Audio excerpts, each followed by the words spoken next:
నువ్వు తప్పించిన వాడు ఇప్పుడు మా ఇంట్లోనే గెస్ట్గా ఉన్నాడు. సారీ, నేనెవరో చెప్పలేదు కదా. నా పేరు జగదీష్, ఇండియన్ ఆర్మీ. కానీ నేను అది మాత్రమే కాదు, DIA, డిఫెన్స్ ఇంటెలిజెన్స్ ఏజెన్సీలో వన్ ఆఫ్ ది స్పెషలిస్ట్, మిలిటరీలో సీక్రెట్ ఏజెంట్. ఈ విషయం నాతో వర్క్ చేసే వాళ్ళకి, నా ఫ్రెండ్స్కి, అంతెందుకు నా ఫ్యామిలీ కూడా తెలియదు. మరి ఇదంతా నీతెందుకు చెప్తున్నాను అనుకుంటున్నావా? నువ్వు ప్రాణాలతో ఉండబోయేది లేదుగా.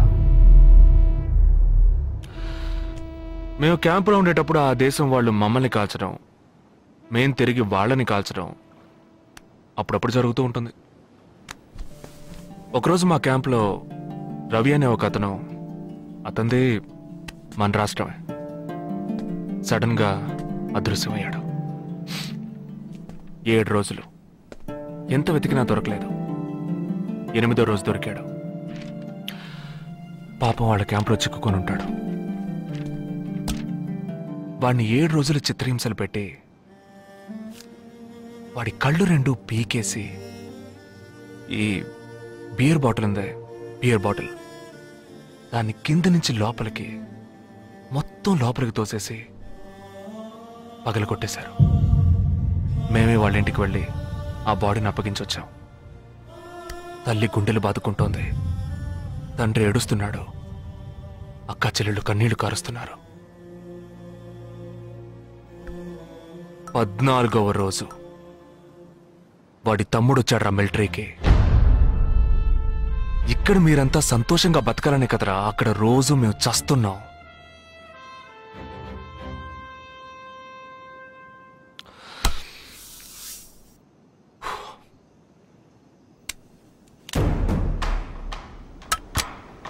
ఇది లోకల్ మేడ్ గన్, ఇది నా గన్.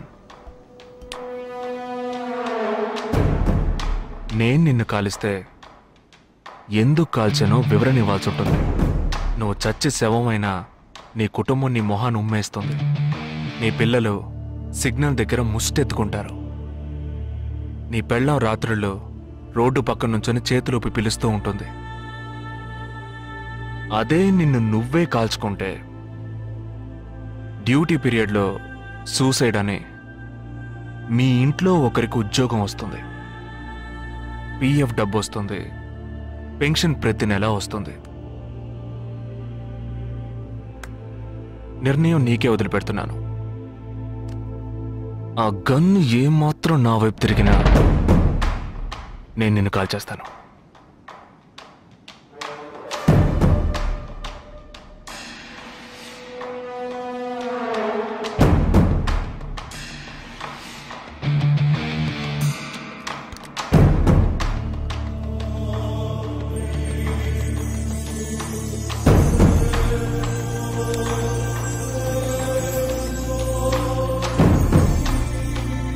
పెద్ద ప్రమాదంలో అడుగు పెట్టావు.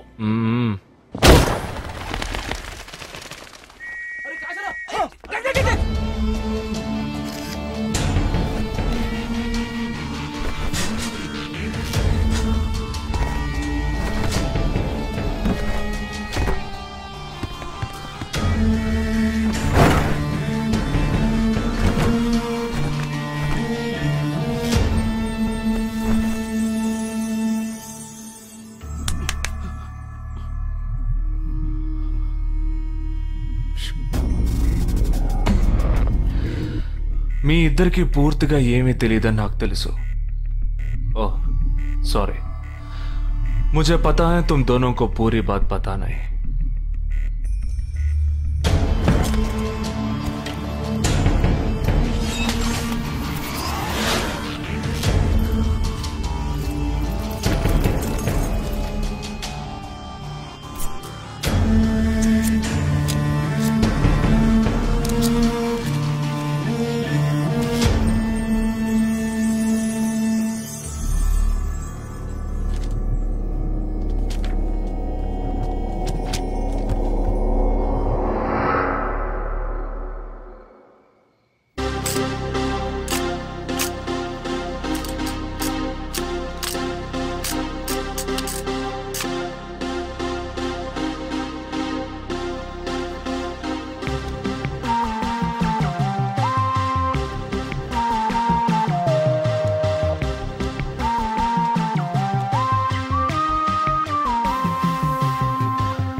శాండ్రా, మచ్చుంగా, ధారావి.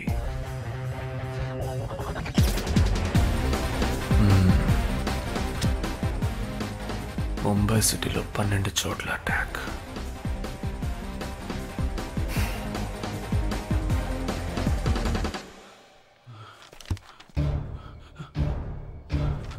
కబ్